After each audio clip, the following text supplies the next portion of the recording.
to the Beard Speaks podcast.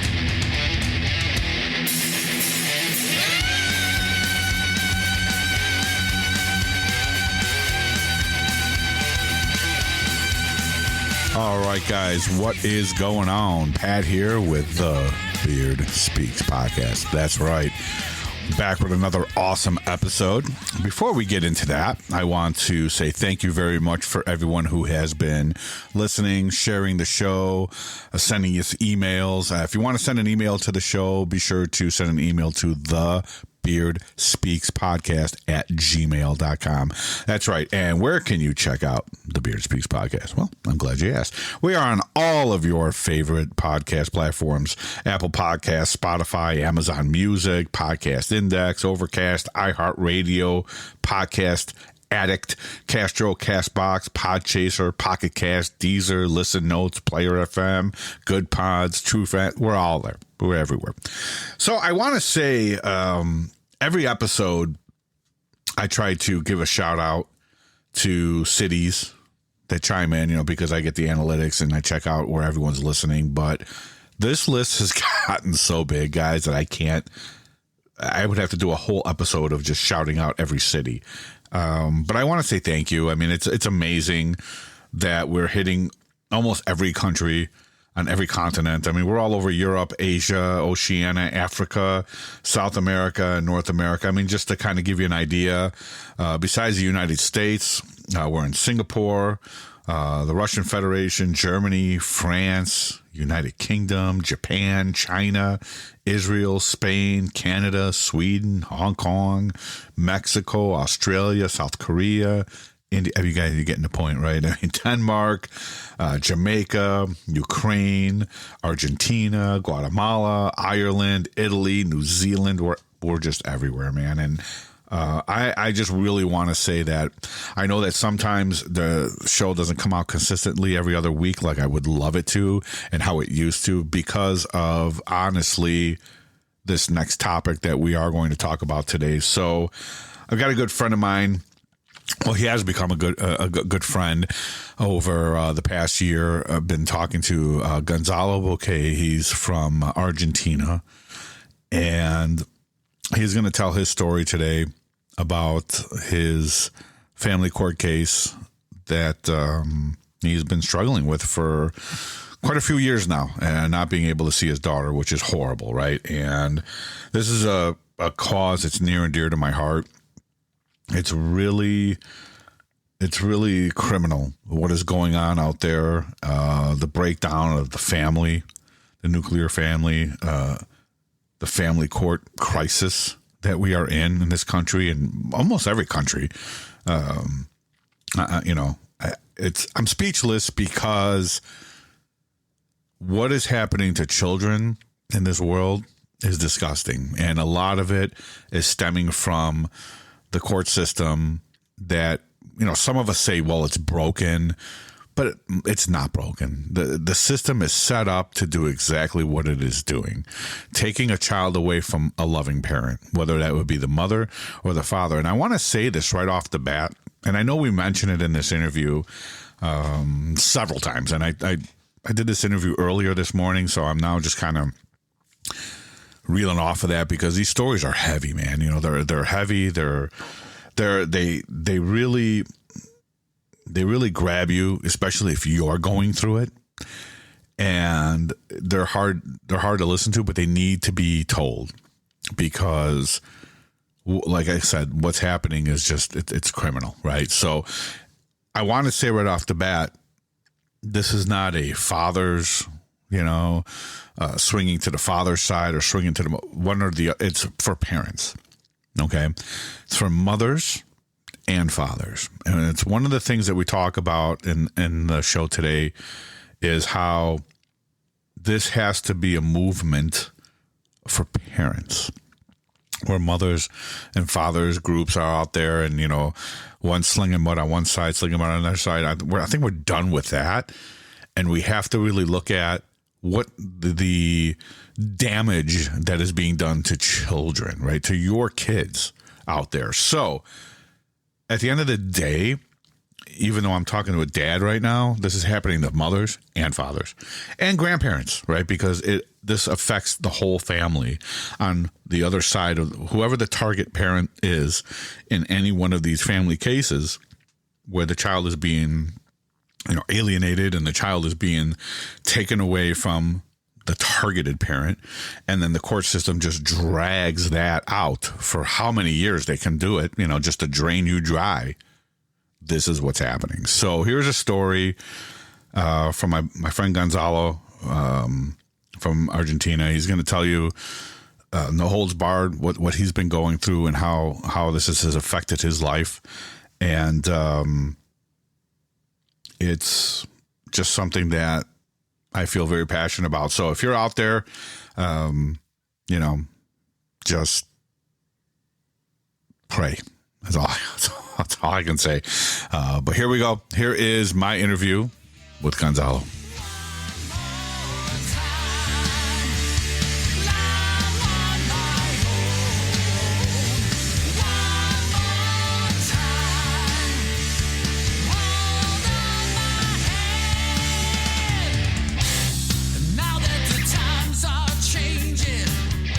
All right, everybody. So I'm very excited today to have a good friend of mine on the show, Gonzalo Bouquet.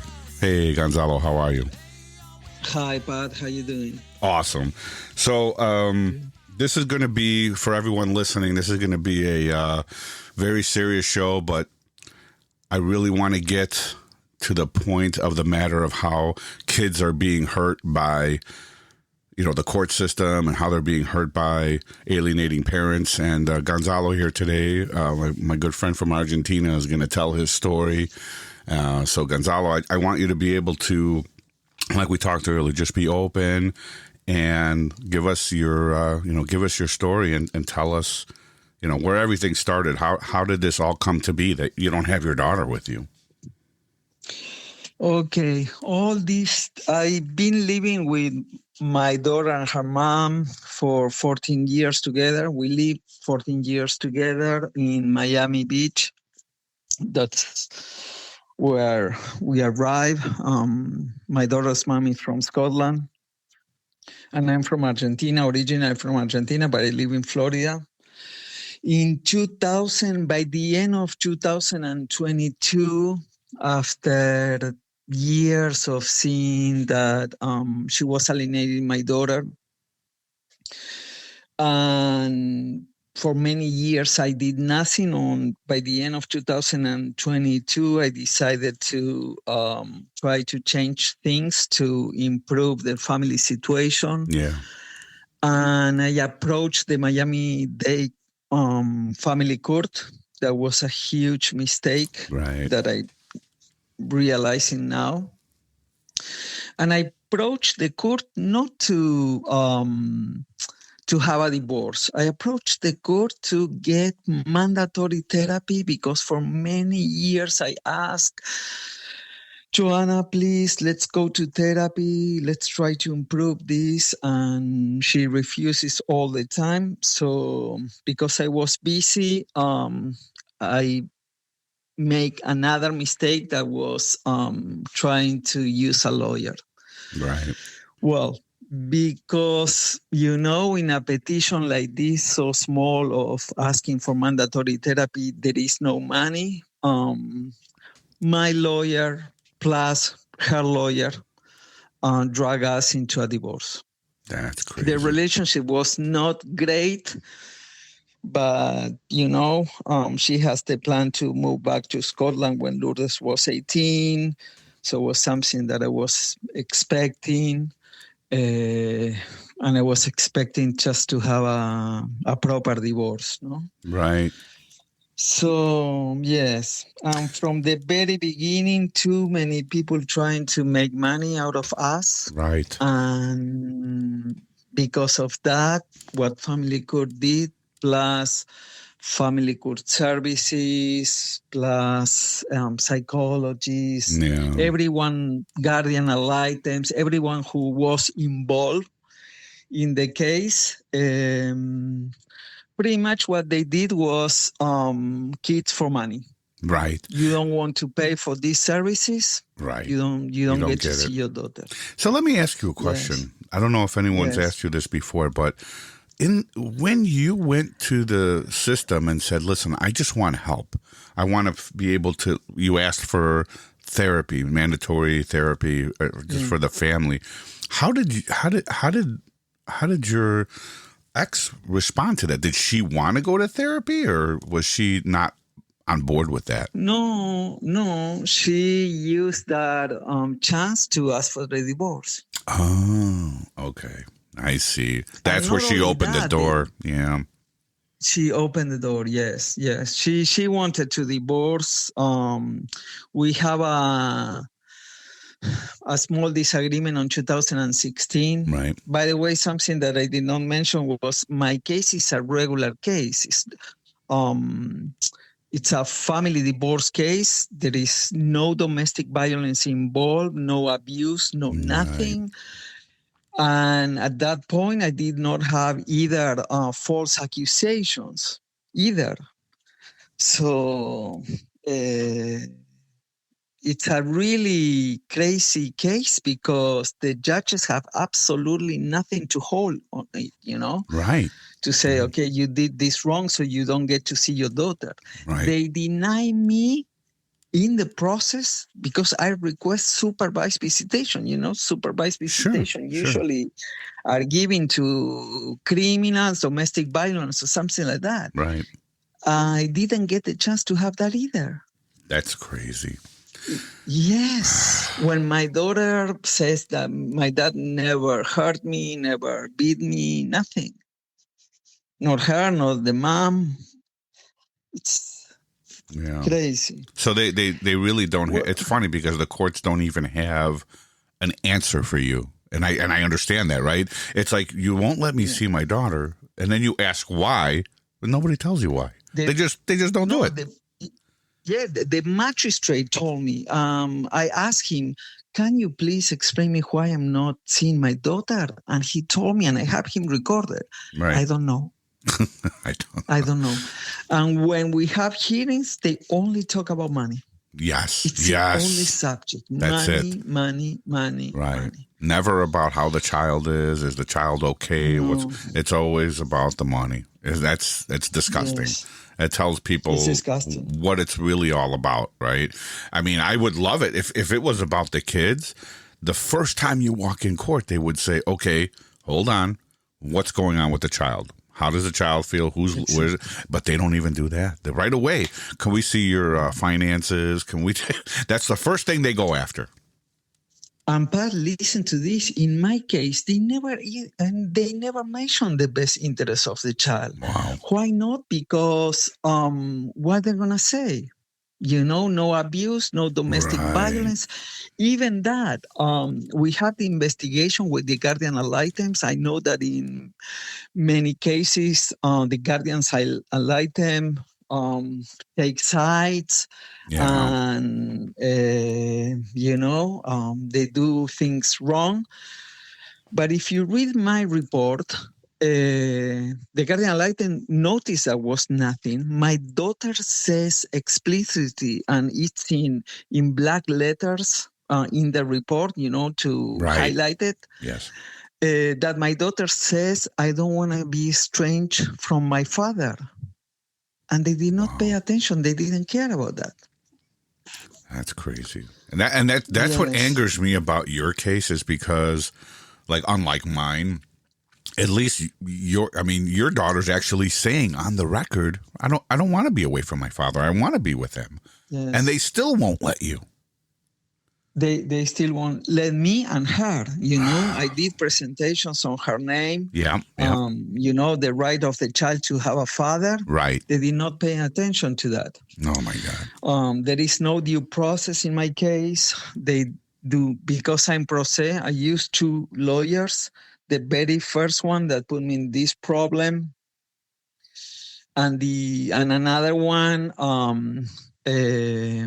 who screwed me at the time of the negotiation. Yeah. We ended with a settlement agreement, divorce settlement agreement. Right. We were going direct to trial. but was all a scam. Suddenly, 5 days before, lawyers agree on having a mediation. And now I'm suspecting that they knew that probably was going to be way too obvious. Right. And the best way is to have an agreement, Yeah. So nothing. They threatened me with jail too, because one day her lawyer put a motion saying that Joanna owns $20,000 to her, Right. that she cannot pay. So the judge, without even looking at the bill or anything, just said, Gonzalo, you have to pay. If you don't pay by Monday, you have to go to Dade County Jail and give yourself to them. Imagine. Wow.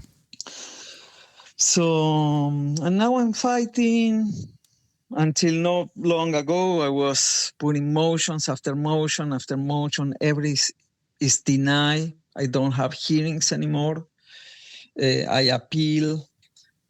Nothing happened. They work all together. Yeah. Yeah, I believe that. So let me ask you a question, and I know because we've talked about this before, about putting in the motions. And so when they deny your motion, does the judge? So when you enter the motion gets accepted and stamped by the court, or does it get denied? No, I put it through the system. Yes. There is a system, and I put it through the system. Mm-hmm. Most of the time, or 99% of the time, they get accepted by the system. Yes.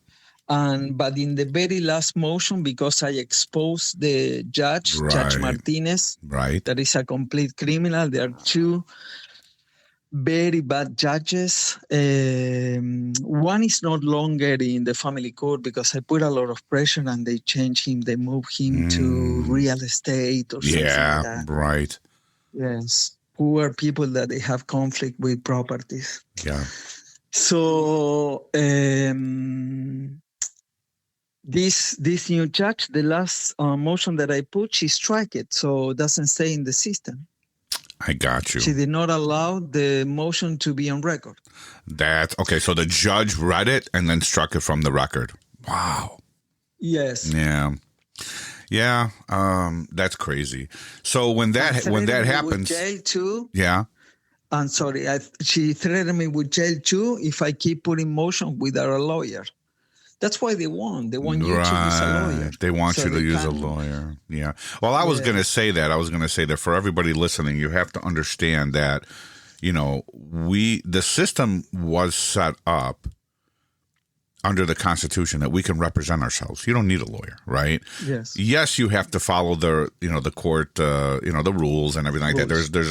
There's the way that you're supposed to do things, the way it's set up, but you don't need to have a lawyer. But yes, when you walk into that courtroom pro se and you defend yourself, they look down on you, and it's disgusting that they do that. Yeah.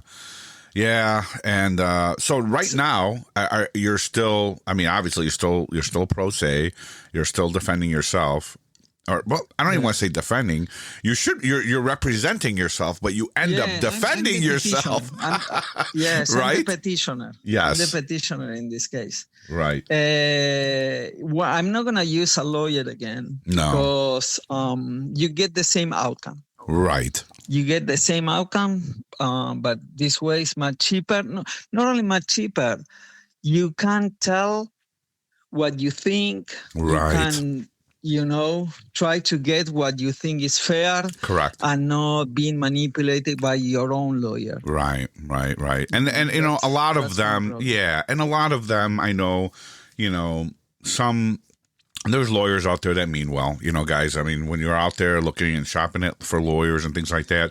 But the problem is that when they get caught into the family system, they can't do anything for you. That's the problem. Even a good lawyer, they can't do anything for you because it's just the way the system is set up. And people say it's broken, but no, the system is set up to do exactly what it's doing. And it's sad that exactly. The system is working for them. Right.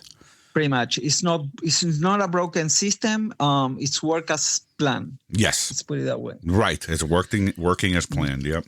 So right now, since the judge started striking your motions, what steps are you doing now? What part of it, like now? Now I'm thinking, now there are new things, new findings that I'm going to put. For example, Sure. First thing that I want, an advice that I want to give to the audience, if someone is going to go at some point with this problem, because it's not something that happening to us, it's happened to thousands of American families. Yeah. Try to avoid having a guardian ad litem. 100%. Try to avoid that. Yes. 100%. Fight the best you can in order not to have a guardian ad litem, or not get into psychological report of this, of that, because they're all manipulated. Yep. Second, I will do the things process. Try to read. For me, it's difficult because, as you can see, English is my second language. Took me a while, but little by little, and now with artificial intelligence, it's much better to understand what's going on. Definitely. Because if not, they're gonna drain you in a second, and you're not gonna be able to see your kids because they are not working for you. They're working for making money out of you. So, and what I'm doing right now is I find out that all the judges, in my case, at least in Miami-Dade County, in 11th Circuit Court, not going to say all, but many of them, at least the ones that they were involved in my case, they belong to an organization called Kidside. You said something about that, Yes, this organization, Kidside, that's supposed to help families with family issues, but that they don't have resources. They receive donations, and what I find out is my former wife lawyer make donations over there, and the guardian ad litem that I have in my case do donations. Not only that, they put pressure on you to use a system called My Family Wizard. That is a communication system. Yeah. Those guys, they make donations too. Wow. To these judges. Right. So because if you use that Family Wizard, actually, because it will ask you when you sign up for your case number and who the judge is. Yes. And they can get to see all the emails, everything. Yep. I use it. I thought what happened is at the very beginning, you're not prepared for this. So the first year is really difficult because you get screwed in all the movement that you make, you get screwed because you don't expect them to be so corrupt. Correct. So I used my Family Wizard for only 1 year. The next year I refused to pay, and nothing happened. No, they cannot force you. They can't force you. No, because when they put in all of these orders and whatever, they're not enforceable. That's what I've learned. Yes. Right. Yeah. Even that they say they're going to detain me, I get in and out from the United States 10 times. Right. Since they told me nothing happened, I'm a little bit concerned if they detain me. Sure. I don't know, in a red light or driving or something like that. The other issue is the judge put a bond of $10,000. That is pretty much half of the money they want me to pay to Joanna. Wow. Not to Joanna's lawyer. Right. So, and this is pretty interesting. So you were talking about Kidside, and I went to the website. So for people out there, especially in Miami-Dade, you guys got to check this out because the donations. Wow. So if you're a diamond, and they put the people's names on here. So you can see, you can see who's donating. So if you check it out, you go to kidsidemiami.org is the website. Look at this, $25,000 and up is diamond. Platinum is 20,000 to 24,000. Gold is 10,000 to 20,000. And look, you can see Phila Rodriguez. Yeah. That is probably a good advice would be, if you are in Miami-Dade, go to Kidside and pick up one of the lawyers that make donations. Right. They're all listed here. This is crazy. Yeah. That is crazy. But don't expect to get also great results, because once you see you have some savings, they are on their own side, not on yours. And I see our family wizard. You're 100% right. They donate to Kidside. Yes. Wow. Okay. Sorry. Go ahead. I found this fascinating. Yeah. So, what I'm going to do, probably this weekend, I'm going to write another motion and expose all this and see what come back. Yeah. I was thinking to file federal.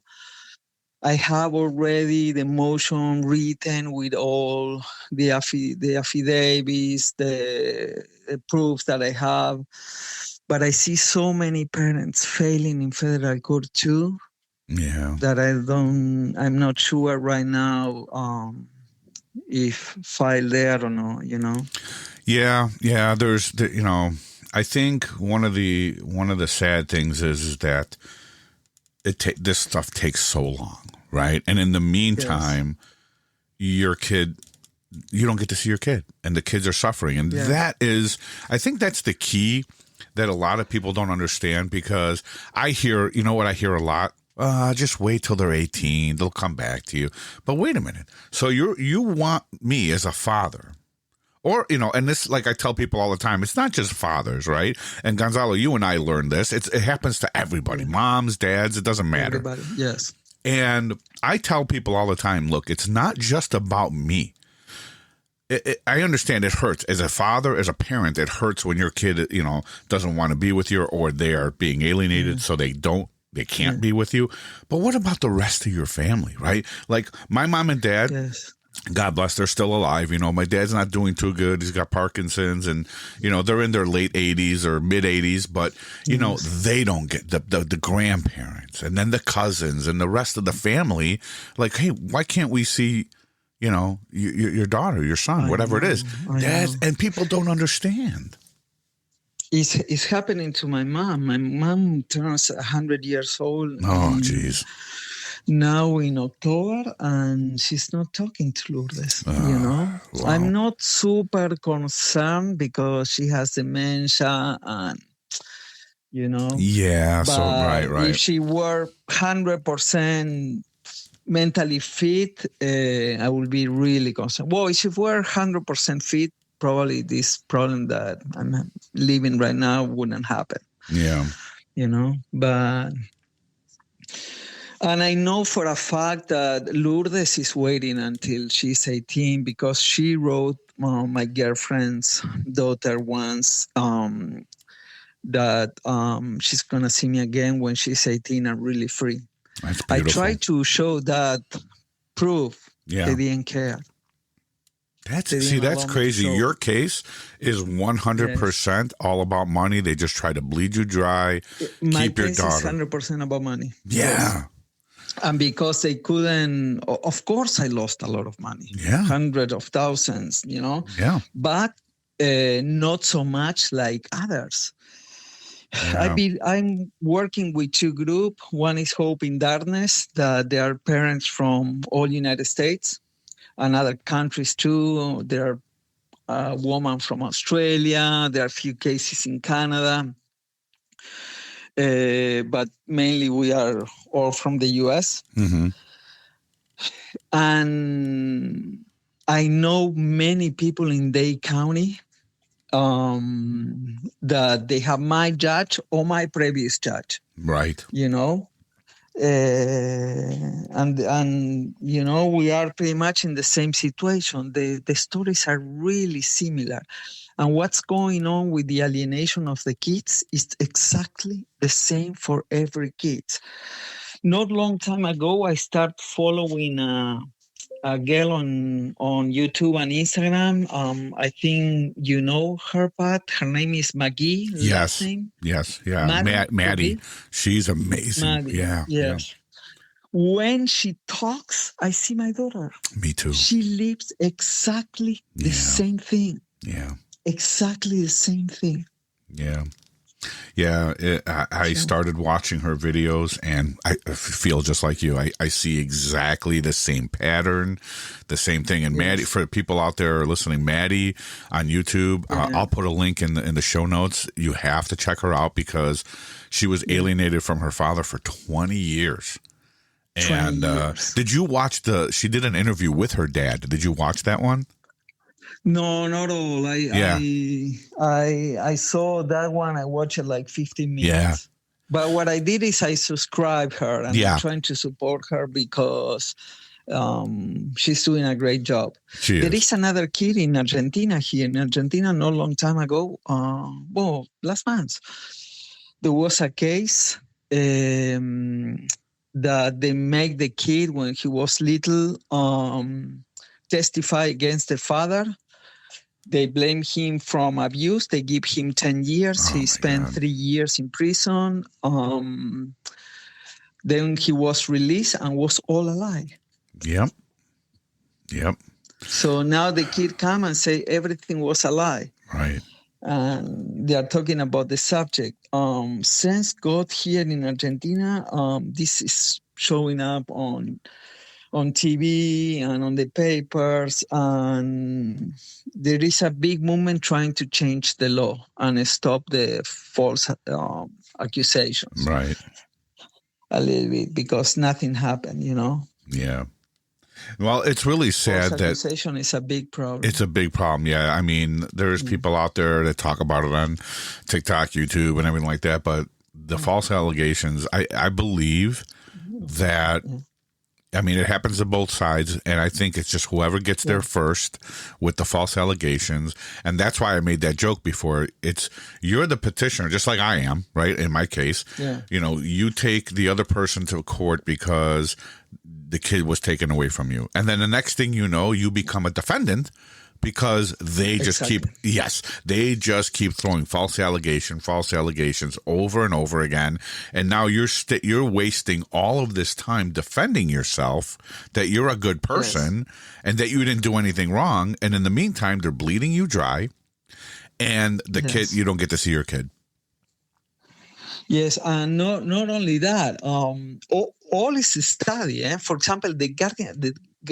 Look, when they did the investigation with the Guardian Enlightened that I have in my case, I present 11 witnesses. Wow. Okay. Yep. Who were the witnesses? I used to live in a condominium. The cleaning people that were on the corridor, that we know all of them. The guys from the front desk, the security guys, we lived there like 15 years. They know us really, really well. I have all on my side. So I present them. I present my girlfriend, her kids, neighbors. And you know who the Guardian Enlightened pick to do testimony in the investigation? My girlfriend, one of the kids, and one of the neighbors. Wow. Not third party like the security guys or the cleaning people. And why is that? Because in later stages, they say, no, she's the girlfriend. Her testimony is not valid. Boom. Yeah. And they dismiss it. Right. You know, they choose the very close to you, and then they say it's not valid. Right. That's 100% what they do. Yes. In a second hearing where a friend of mine and my girlfriend were called to be part of the hearing, when they wrote the order, they say the testimony is not valid because it doesn't sound credible. And the only thing that they say is Gonzalo is a good dad. Wow.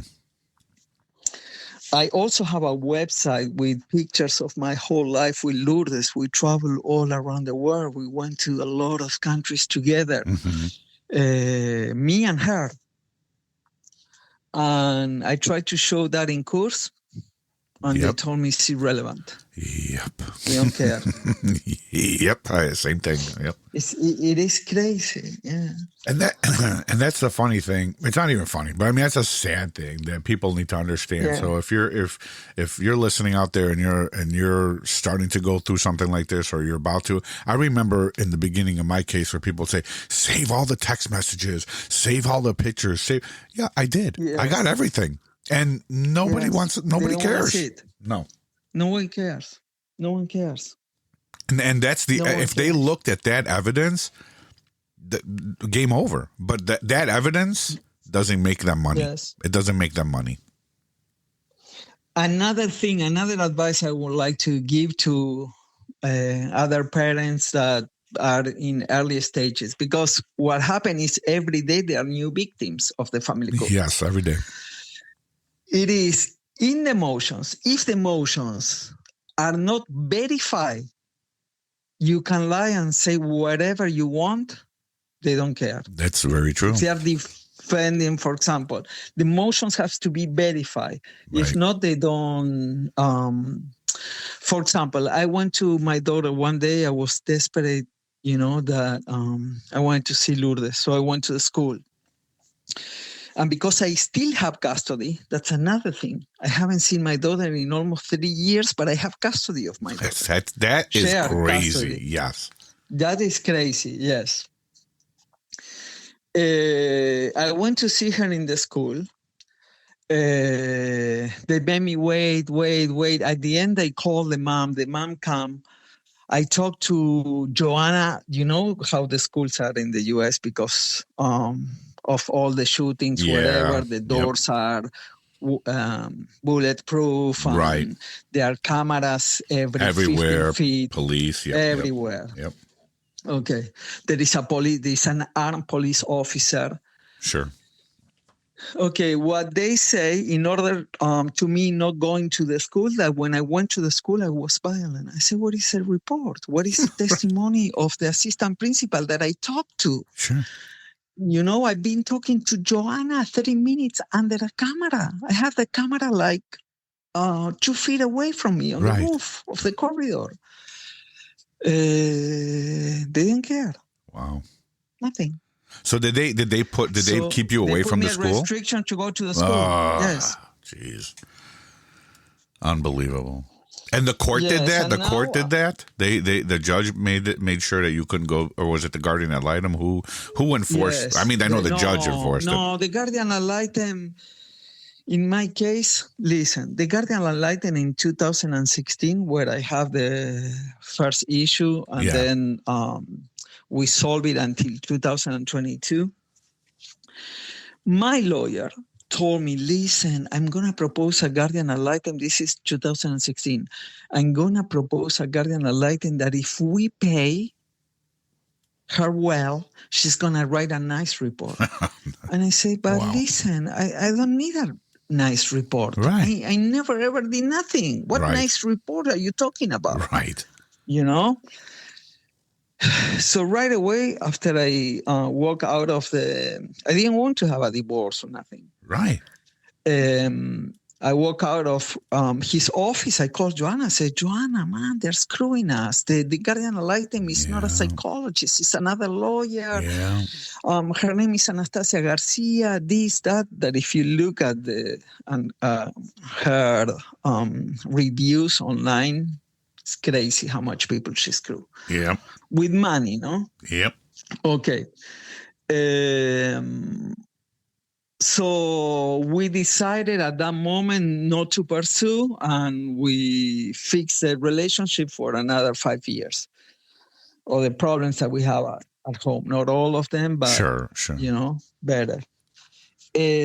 On 2022, her lawyer She said, I want to propose a guardian ad litem. Who she proposed? Anastasia Garcia. The one that Joanna knew she was corrupt. Wow. And even she was corrupt. I don't know if she helped me a little bit because I was Hispanic. Right. She's Cuban, Anastasia. Or whatever. Yeah. But you read my report and there is nothing there. Just Gonzalo and Lourdes, they don't get on well right now. And they need, this is the way that they wanted to make money out of me. They need reunification therapy. And I proposed, and she proposed a psychologist. At that time, 2022, she charges $500 an hour. Oh my and God. The first thing that she told me is, yes, I need 6 sessions in order to get Lourdes' confidence to talk to me. So right. 6 sessions were already $6,000. Yeah. Yeah. No, 6,000, 3,000. 3,000. Right. Yes. But I know a mom. She's from Armenia. That in Dade County, her daughter is 7, and she spent $170,000 in therapy for nothing. Jesus. With another corrupt, Vigil or something like that. Is Julio Vigil. Yeah. Another reunification therapist. Yeah. By the way, that certification doesn't exist. No, it does not. Right. It's a scam. Yep. It's a scam. They're all part of, I mean, to me, and sometimes I sound like it's rough, but they're child abusers. That's all they are, because they're not doing anything for the kids. They're not doing anything. The child abuser, and what they are is child traffickers too. Yep. Because my case is child trafficking. Yeah. 100%. Yeah. I pay, I get to see my daughter. I don't pay, I don't see her. Yeah. Pretty much. Right. And now, and to be honest, I don't trust that even paying, because if they come and they say, Gonzalo, put $25,000 and you have 50% visitation, I give them the $25,000. Right. But imagine, and the sad thing of these people outside the United States do not, when I tell my story here in Argentina, they look at me like, oh, wow, this guy is crazy. Yes. Oh, it's not possible. How in the U.S. they're going to do this? Well, it's not it's not just other countries. I mean, I tell because, I'm going through the same thing, and you know my story. But even when I tell my friends, and, and I still have friends, even though I'm 54, I still have friends that don't have kids. There's friends that have chosen not to have children, and they don't, they try to say, well, why didn't you try this? And that's impossible. And, this and that. And yes, they look at you like you're crazy, or that, why is your whole life wrapped up in this? Well, that's my kid. Yes. How do you stop? It's impossible, right? You try to have moments, and you try to go have fun, and because we have to let go sometime. I mean, you can't 100%, but it's hard to, it always comes up. You know what I mean? I mean, the same thing, like, last night my wife and I went to dinner, just me and her. We had a weekend, with not much going on. So we went to dinner, and, we went to my cousin's restaurant, and we sit down, and the first thing he asks, what's going on with your daughter? It's like, it's always there. It's like, I don't want to talk about it all the time, but people know, and then you tell them the story, and they're like, I can't believe it. I can't believe it. But if people come with, like, my last court date, I brought my best friend and I brought my son with me, and so one of my really good close friends doesn't have any kids, and so he's never experienced family court. You tell the stories, like you said, and they think you're crazy. But when you walk into that courtroom and you finish listening to what happens, like my friend walked out of the courtroom and said, I'm physically sick. He goes, what the hell was that? I said, exactly. Well, I have here in Argentina one of the hearings. I was here. And because, my mom has dementia, sometimes it's not the best place to have a hearing because she may shout or something like that. So I went to the house of a friend of mine. And my friend, that he speak English but not super fluent, Right. He was behind the laptop. Yeah. Listen to the whole thing. Sure. I have the hearing when we finished. He couldn't believe it. He told me, what a motherfucker is this guy? Yes. He's crazy. Right.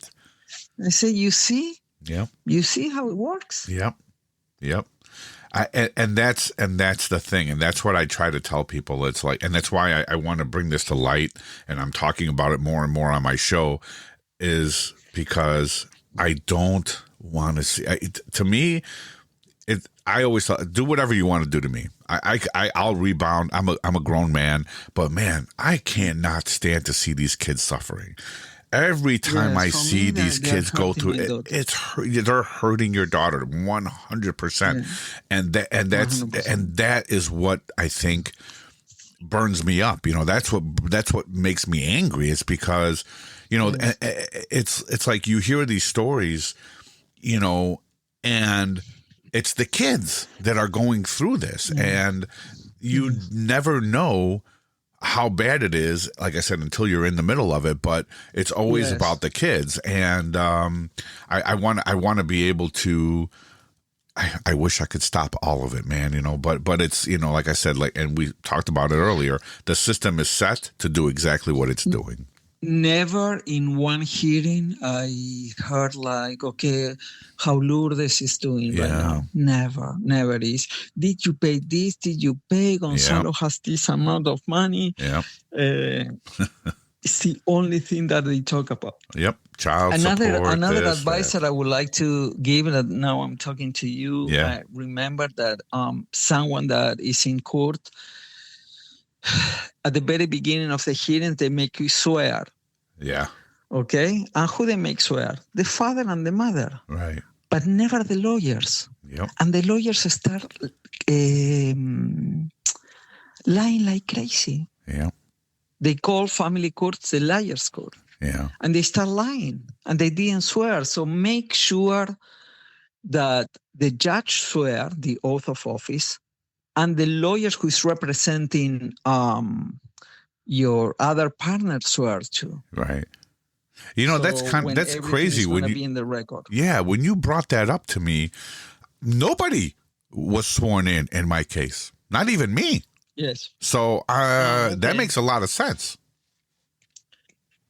Yes, what happened one time that I realized that, and I have a hearing, I say, listen, make Catherine Rodriguez swear too, because she keeps lying and lying. Right.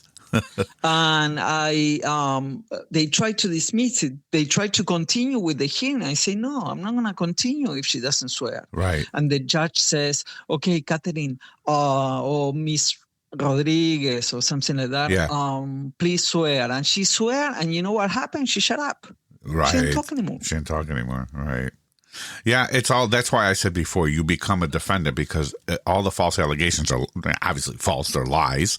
I've had hundreds of them. It's always a complete lie, and they just keep doing it over and over again, because I really believe that is the tactic to throw you off your game, get you angry, because they want you to flip out. They want you to flip out so they can say, see, Gonzalo's a bad person. He can't hold his anger. He can't be around his daughter. And that's what they want you to do. Mm-hmm. Yeah. Oh, my God. Yes, I know. And whatever you do came striking. Like, for example, on Catherine Rodriguez, I have a lot of evidence, of wrongdoing. I filed a complaint against her on the Florida bar. Yeah. You know what happened? From Tallahassee, they sent the case to the Florida bar in Miami Beach, like 3 blocks away from her office. That's one. That one was dismissed. But I make sure when I present the complaint to have all the evidence. And the evidence, the strongest evidence, was the court order. Yeah. Right. And I filed a complaint because overbilling. And what happened is she tried to put a bill. This is before the $20,000. She tried to put a bill, and the bill was like almost $6,000. And the magistrate took the bill down to $3,900. Huh. And that was a proof, that she tried to overbill me. Yeah. What was when they dismissed the case, the reason that she didn't do it on purpose. That's why the complaint was dismissed. Wow. She didn't try to overbill me on purpose. No. Sure. Crazy. But I have other evidence. Like I have a recording of my daughter too, of 2016, when I arrived one day to my house and they tried to put an injunction on me. Sure. And I got that, you got the letters and everything on the email. So I was entering my apartment and I read that and say, Joanna, why you saying that? And she told me, was not me. That was Joanna telling me. I say, why you do this to me? And she was saying, was not me. And suddenly, at the time that my daughter was 7, she said, and I have the recorder. I don't know if I passed it to you in the past. If I didn't give it to you, I'm going to give it to you. My daughter says, was Catherine said to put the injunction to lie on this or something like that, and then call the police. Huh. Wow. And I have that recording. My girlfriend found it. Right. I didn't know. I have that one, and I have a lot of emails how everything was set up in the year 2016. This is what many lawyers do. They are looking for wife, that the husband, they have some assets. Yep. And then they try to convince them, Right. But this is nothing that happened only to men. We are 50-50. It happens to other moms too. Yep. Yep.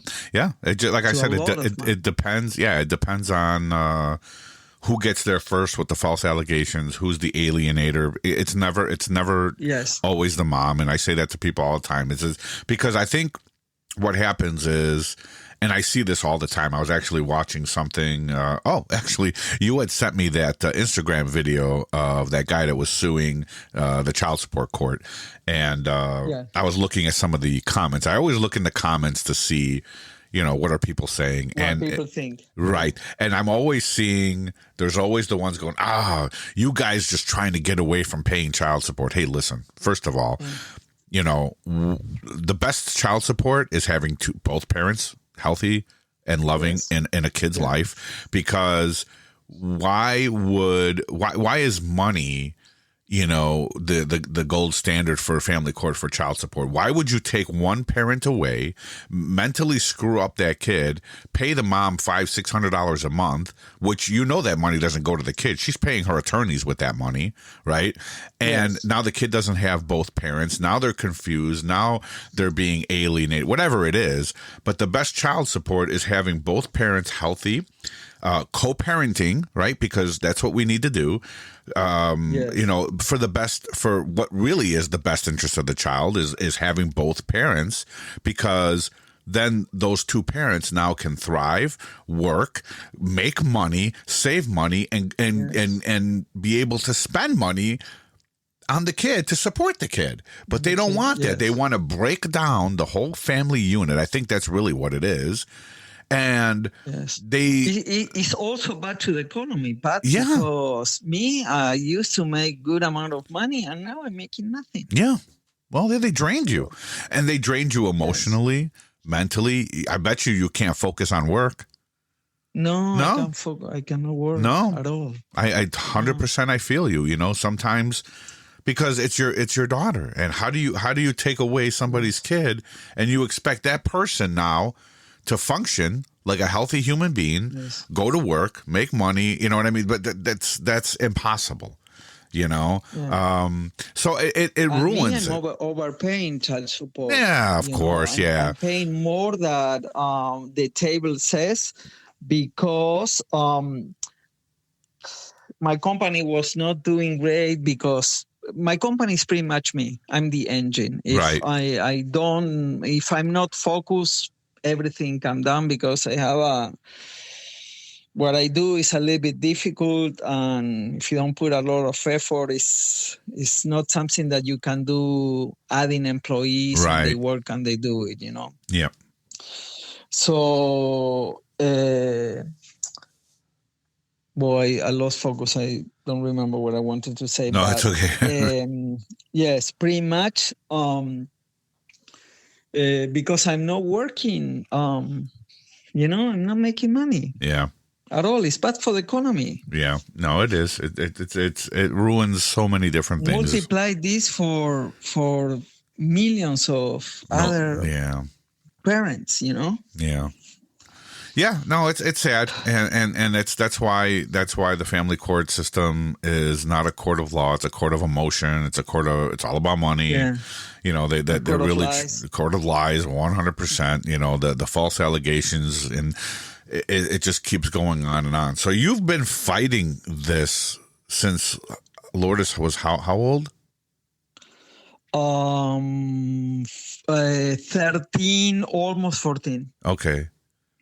And she's 16 and a half, 16 and 3/4. Yeah.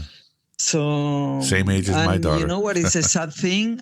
When I hear other cases, one of the things that I'm always thinking is, I'm lucky. Yeah. Because my case, if I compare to other cases, are so crazy. And the other thing that I thank God is that I started late. I started with Lourdes almost 18 years old, Yeah. They're going to have to stop me because as soon as Lourdes is 18, I go to the front door of the house to see her. Yeah, right on. Yes, exactly. Yeah. And then tell me what they're going to do. They're going to put a court order. Right. No, it's true. No. There's everyone's got their story, and there's ones that are worse than others, and we've heard some crazy ones ourselves, and yes, it's just sad, but yeah, I mean, so when is Lourdes' birthday? January the 31st. Oh, okay, January 31st. Awesome. So I have a year and something. Yeah, she's gonna turn 17 this January. Okay. And then a year more to go. Okay. Yeah, she's just the same as my daughter's birthday's in October. So my daughter turns 17 this October. And then, I got the same amount of time as you.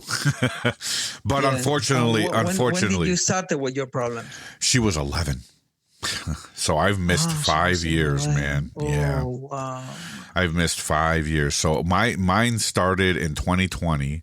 She just, when I filed papers, she just turned 12.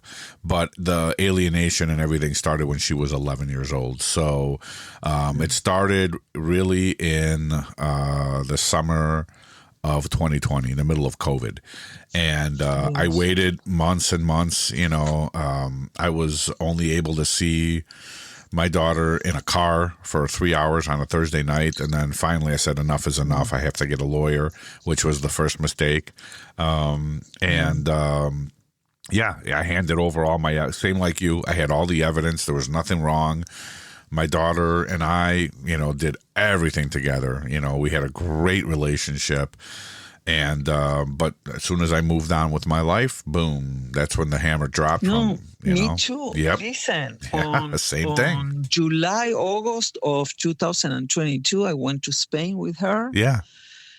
On December, we spent, because she used to spend one Christmas in Scotland and one Christmas in Argentina. Uh-huh.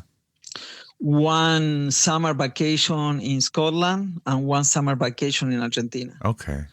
Every year. So that's beautiful. Well, yes. So what happened is we spent Christmas here in 2022 on January and see her again. I saw her, yes. Yeah. Once with the guardian ad litem. Right. Once in psychology session. Sure.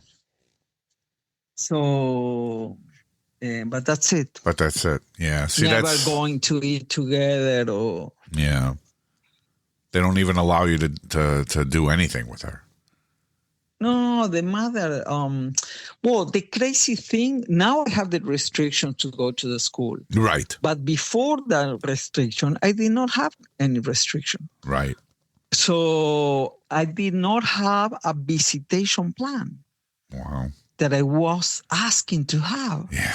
They say, listen, if you don't go to reunification therapy, you don't get the visitation plan. Oh, geez. That's what they told me. So I did not have alternatives. What alternatives I had? Go by force to her house or something like that. Right. And I didn't want to give them any ground of that I'm problematic or something like that, you know? Yeah. But it's difficult. If you become the target parent, that's it. That's it. That's pretty much it. So when did you find Dr. Debris and Hope and Darkness? How did you come across them? I was in another group, and their goals of their group was different than my goals because what they're trying to do is change the law this guy who has the Bernard Jennings. Yes. What he did is he changed the law. He managed to change the law in Florida. And his goal was to change the law in 52 states. Right. So he started, putting together people from other states, and they were working, calling legislators and everything to change the law. And they were doing a great job. But my goal at that time was to see my daughter, not to push for law. Right. So at some point, I was a little bit frustrated, and someone in the group told me, contact these people. And that's how you came across came across. Then I contact them, and when I talked to Mr. Debris or Dr. Debris, we talked for an hour, and he has a theory that is a learning theory, and he was speaking about Lourdes and her mom, and I was thinking when he was talking, but this guy knows Joanna and Lourdes better than me. Right. Yes. And I feel completely like caught in, and I say, okay, I'm going to bet with him, At that time, the group was a little bit different because we were really working on hearings, motions, and everything. But since I started, because I've been 2 years with them. Yeah.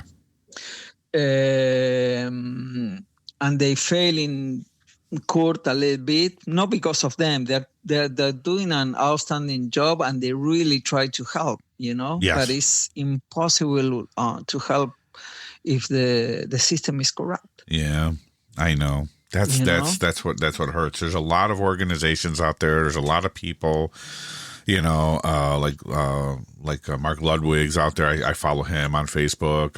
Robert Garza, I've talked to many times personally on the phone, and Dad Talk Today, which is a great resource on YouTube, and with Eric. I mean, there's so many different resources, and there's so many different groups out there. I think you and I have talked about this before too, is like they all need to unify, because at the end of the day, like you said, if the system, it doesn't matter what everyone does to help each other. If the system doesn't, the system is very powerful. Right. As we are divided in 1,000 pieces. Yes. And put these 1,000 pieces together is really difficult, because there are egos. Yeah. There are different goals. Right.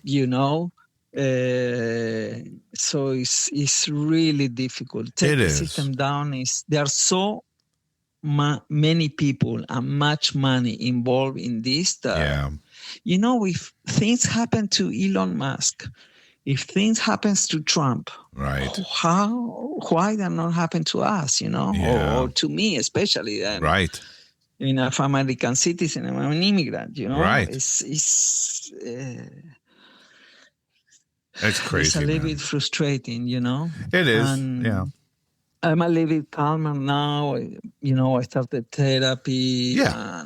Yeah, you get help, support groups. I know, yes. and it does help to understand that, like you said, sometimes it's like, man, there's worse stories out there. There's kids getting harmed, even worse.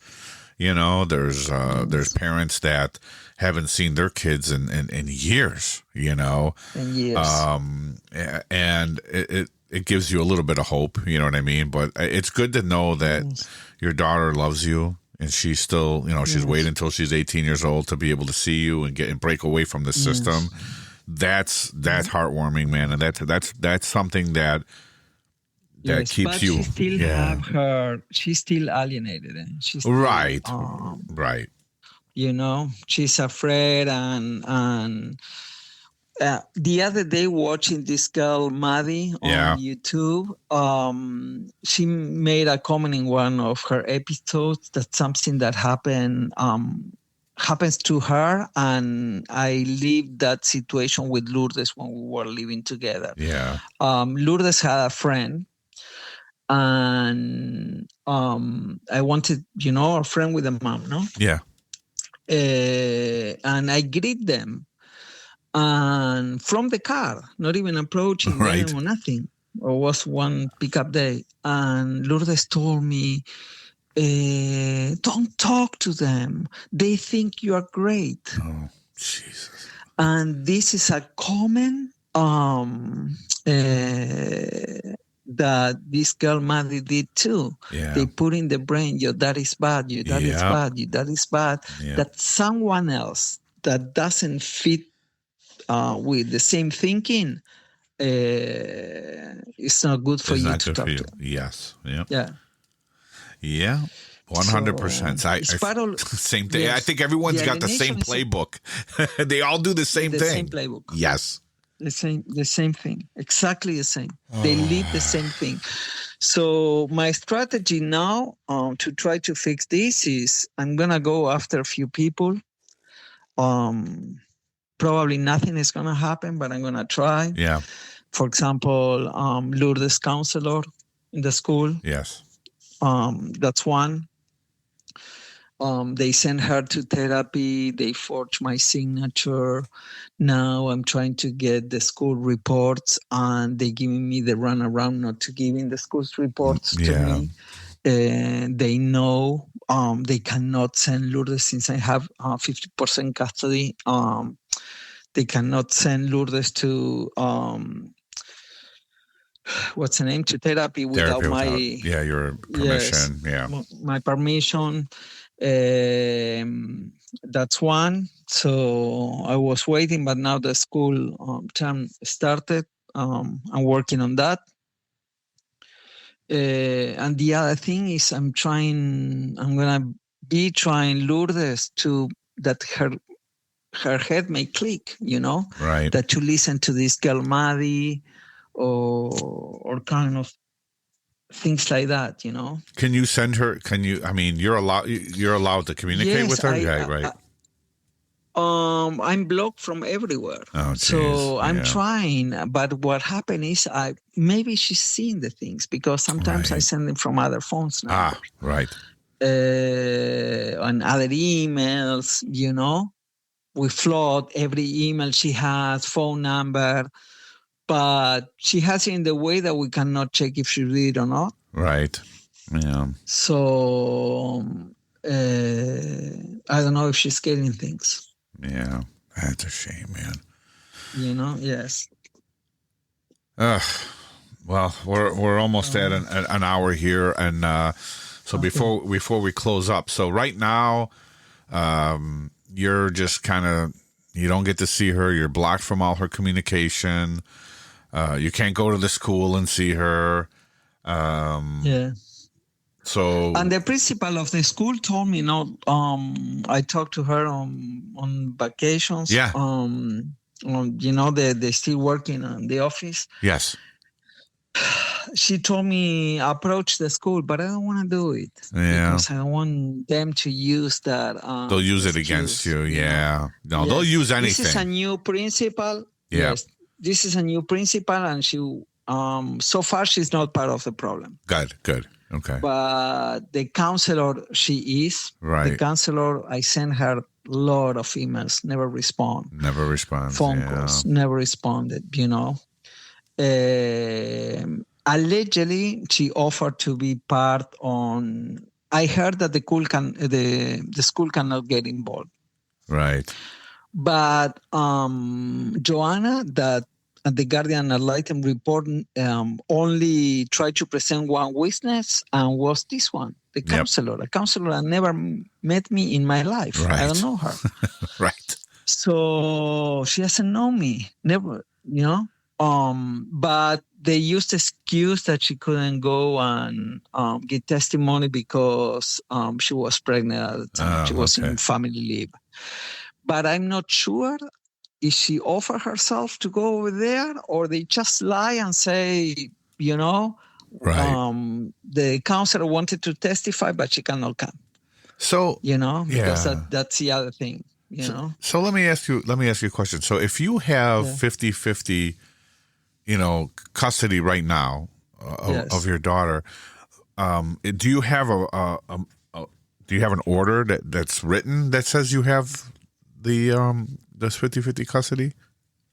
Yes, it's in the settlement agreement. Okay, so why can't you go to the school with that paperwork and say, look, I have 50% rights to my daughter. I want to see her. Well, at the beginning, I went to the school and I had permission to take her out of the school, in early leave or something like that. Yeah. But since the last time that I went over there and I asked, to take Lourdes, because what I wanted to do is pick up Lourdes 1 hour before. Yeah. I went 2 times. The first one, I went really close to the finished time. Yes. And they told me that you cannot take your kids if it's less than an hour until they finish. Yeah. For example. Right. I said, okay. So I went again earlier. That was the day that Joanna came to the school, that they called her. Okay. So Joanna is really the one that's blocking you. Joanna is who is blocking, and I talked to Joanna a long time ago, and she told me, I don't want you to see Lourdes until she finished high school. So okay, that makes more sense. I understand now. Yeah, because that's crazy. That's the problem. And her the other lawyer parent. Yes, the lawyer who is involved with these corrupt judges. Yes. And I don't have no shame to say it like that, because I don't care what they do. Right. Got this restriction, that he put me a restriction. For no reason. Crazy. Right. He put me a restriction with no violence to go to the school. Right. He threatened me with jail if I don't pay the lawyer. Yep, I know. I don't have a fist fight in the U.S. No. I don't have nothing. Zero. Clean record. I work for the state of Florida. You know, I provide services to the state of Florida. Right. You have to have immaculate background, Yeah. I don't know. That's crazy. I don't drink alcohol. I don't do drugs. Right. They have nothing. They have nothing on you. I feel you. Yeah. I feel you, man. I'm the same way. I've asked 1,000,000 times. You've kept my daughter from me for 5 years. Can you explain to me what I did? Nobody answers you. Nothing. No answers. I said, where's the evidence of me doing anything, any danger, anything like that? You assert and that's another thing everyone should know too, is that lawyers don't tell you, is that you need to assert your constitutional rights when you walk into that courtroom. Your First Amendment and 14th Amendment rights. You have to. Yeah. I did that, and they did not. They don't care. I know. Yeah. They don't care about the Constitution. No. They don't care about anything. No. And this Judge Martinez Escasiani, because I'm in contact with other people that have her, she rules in opposing things. You know what? She may say no to you. Same example, may say yes to someone else. Right. A friend of mine, look at this situation. Well, someone that I know, another parent. his wife or the mother of his son is from Japan. Okay. He met her in Miami when she was working in the consulate.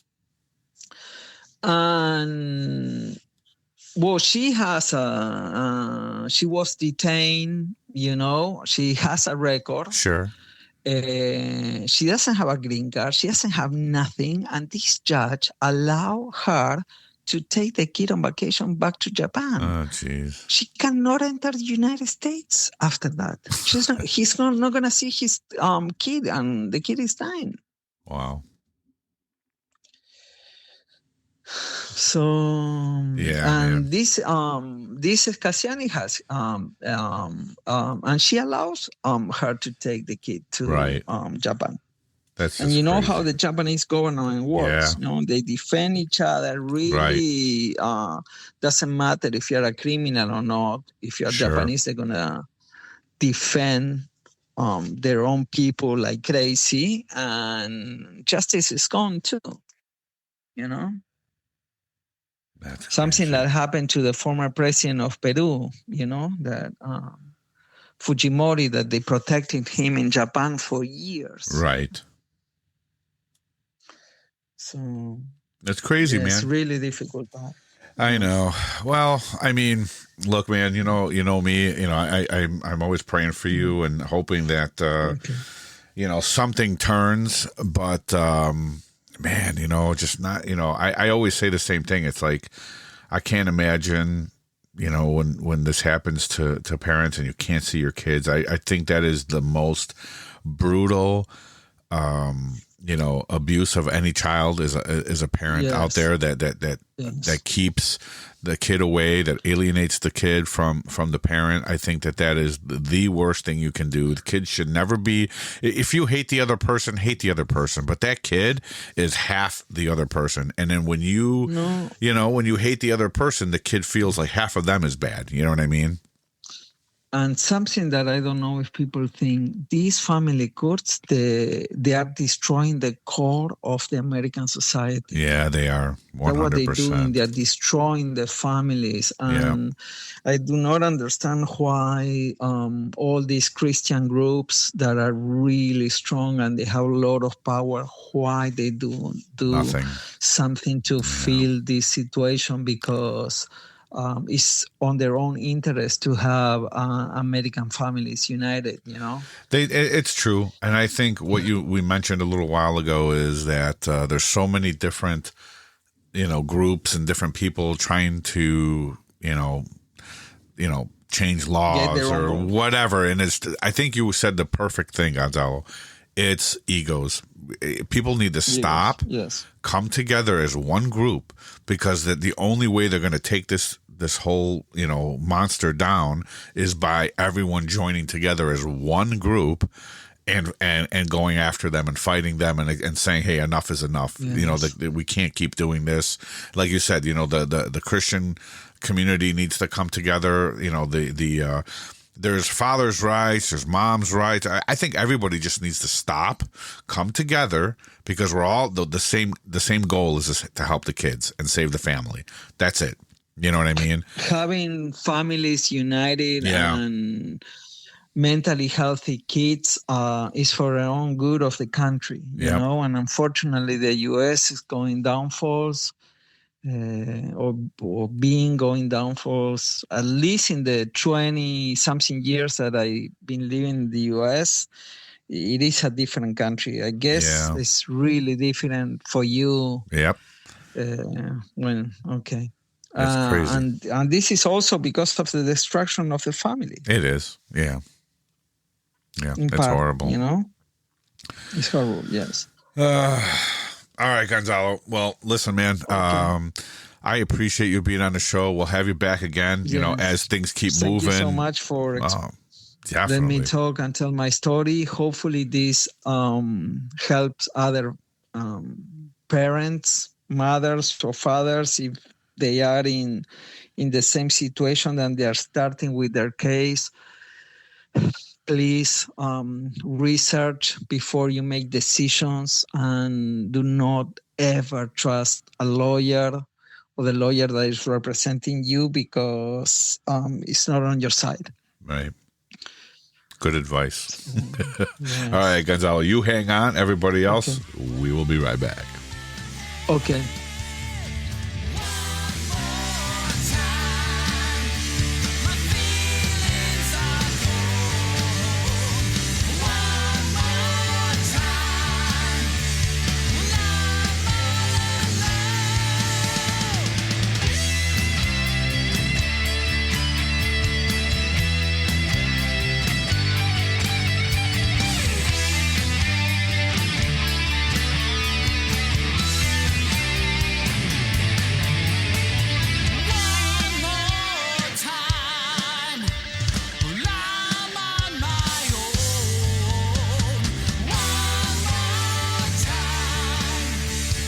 All right, guys, so there you have it.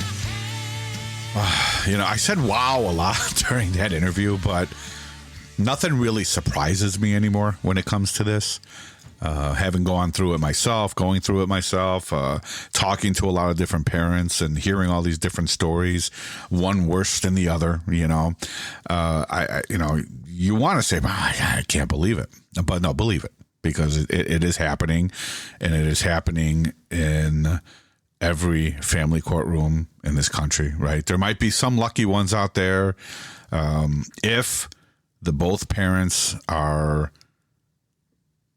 pretty much on the same page, I would say, and if both parents are putting their children first, remember that is the key, to put the children first. They matter.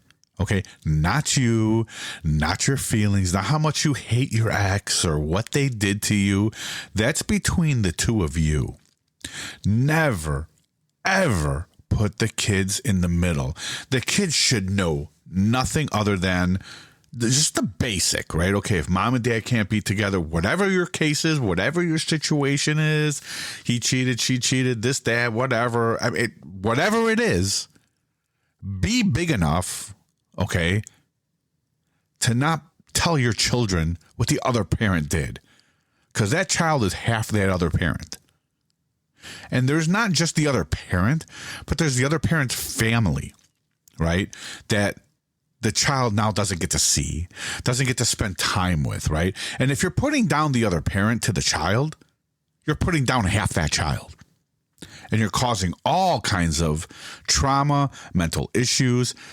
What do you expect to happen to your son, to your daughter at that age with all this garbage that, and I'm trying to put this in a nice way, but you're throwing all of this onto a child who's not even developed enough to understand what your trauma is, right? What your problem is, because it's your problem. If you're doing this to your kid, it's not the other parent, okay? It's your problem. You can't get over it. You have an issue, okay? Not the kids. You leave them completely out of it. And whatever the other parent did to you, whether wrong or right, whatever it is, I'm sure it's wrong. But why would you tell your children about it? What do they need to have both parents, the best child support on this planet is children having both parents in their lives, loving parents who are not damaged by the system, completely raped by the system of all their money. So now that the kids' college funds are gone, the vacations are gone, because all of those things are done for the children, right? For them to create memories and good memories. Okay, yeah, does it suck that you got divorced or you got separate? Of course it does, man. Nobody wants to go through that. But sometimes these things in life happen. The two parents can't stay together. But to have something like what just happened to Gonzalo and what is happening to thousands of parents out there is just wrong. Okay. And then you walk into this broken system that, remember, the first thing they ask you, can we see your finances? Why? What about my kid? No, we'll get to that.